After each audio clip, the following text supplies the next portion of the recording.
Sabi dito Smart Omega Empress, tapusin na kaya natin. Makakapatay pa ka ng isa dito si Casey. Andiyan yung mga minions, pero makakakuha din ng isa dito si Vanilla. Torre lang ang nagkikita dito ng Smart Omega Empress. Habang si Manila ay namamatay. Hindi mabubuhay pa rin, pero meron sila mga minions dito at Smart Omega Empress ang makakakuha. Hindi pa tapos. Hindi pa tapos. Smart Omega. Namatay kagad siya dahil nga sa damage ng meron ang Net Angels.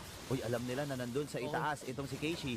Pwede silang lumaban dito at si Ku tinutunan na nga nila. Sino makakuha ng Lord? Si Vanilla ito. Kasi meron nga namang retribution habang si Mirai nandun din yung stomp. Mamamatay dalawang members sinimula sa Net Angels. Nila for the next 30 seconds. Sasalubungin nila itong Lord. Ngayon, nandito ang Net Angels. Kakayanin ba nilang dumipensa? Nandun yung stomp. Nako po, ito na naman yung continuous si Ku. Mamamatay ba? Yes, sir! Nakakuha na naman ng Smart Omega Empress kasama pa mga minions nila. Endable ba magiging call? Iisa-isayin na nila. And then si Hilaing ay mamamatay. Not to the Hilaing. Dahil